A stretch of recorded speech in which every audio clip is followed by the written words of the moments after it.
Nova Burns has been servicing our corporate clients' needs for the last 35 years. John Quincy Adams said it best: whoever tells the best story wins. My name is Matthew Kurtz, and I'm a partner in commercial real estate. I head the commercial leasing group. What is one thing that New Jersey tenants and landlords should know before entering into a lease? Something has changed in New Jersey law in the last couple of years. There is a new requirement providing that if the landlord's premises, if the premises are in a floodplain, they have to disclose that. There is a clause that has to go in every lease relating to this issue. If it's not in the lease and you're affected by flooding, then you will have the opportunity not only to recover, if you're a tenant, recover damages from the landlord with respect to damaged property. You can terminate your lease.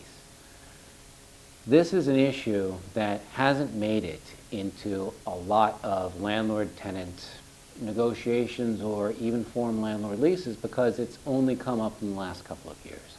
So if you're a tenant and a flooding issue comes up, check your lease to see if that issue is in there, to see if that provision is there. If you're a landlord, make sure it is in your lease. This law that I just spoken about is addressing global warming and climate change, and it is New Jersey's way of addressing the issue. What constitutes wear and tear in a property? That is an issue that often comes up at the end of a lease. It often comes up if the landlord does a property inspection and sees that parts of the property have deteriorated. There are issues that can happen with the roof.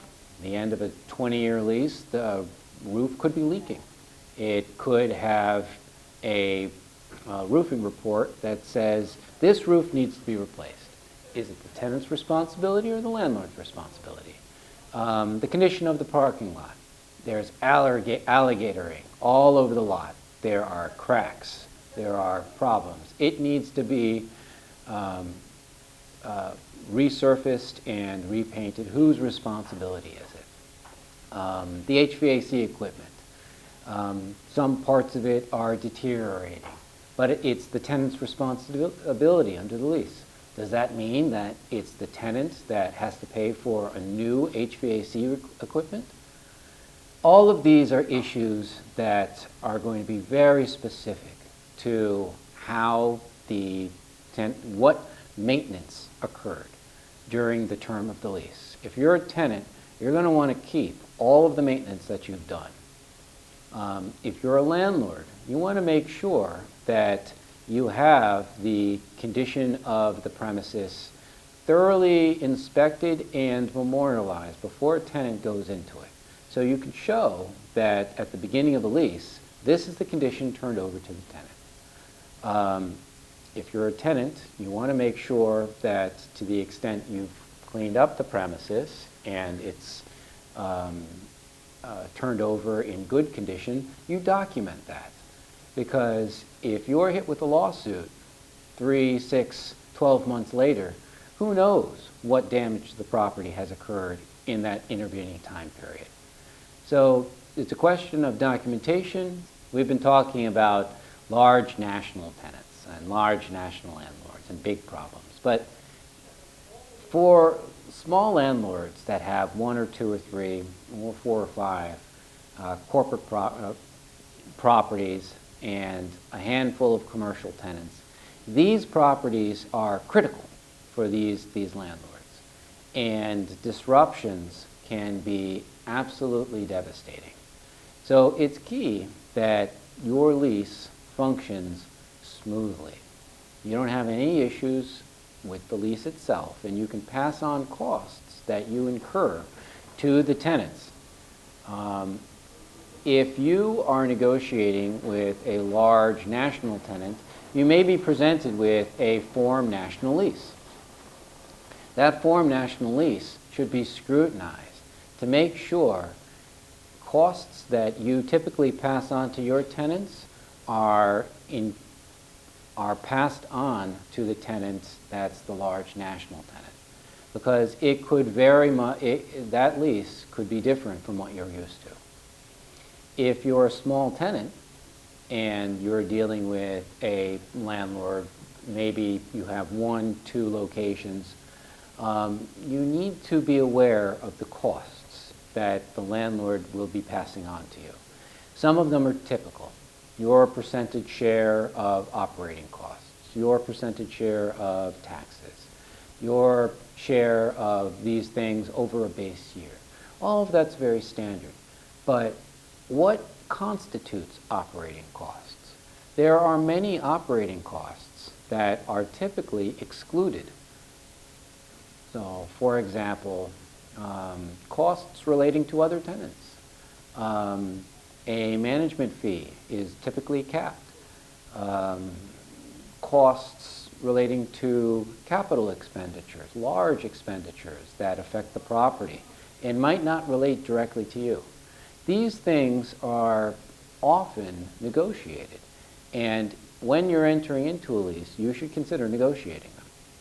I get a call on Sunday where the client was in a state of, all hands on deck.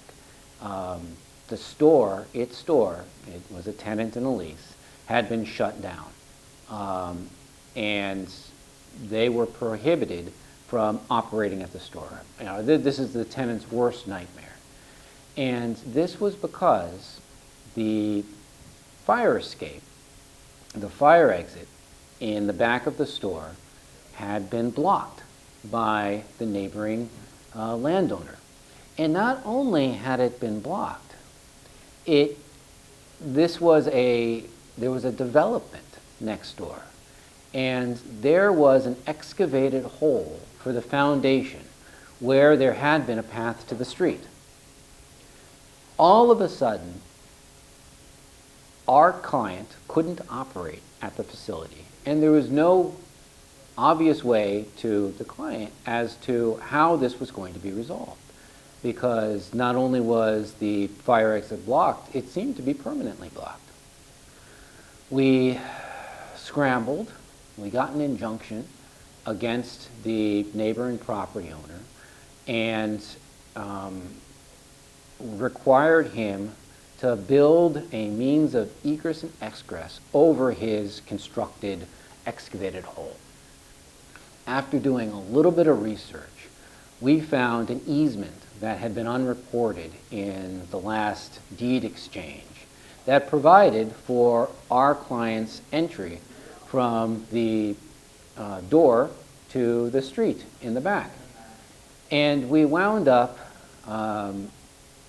entering into an agreement and settlement that covered all of our client's expenses and solved the issue.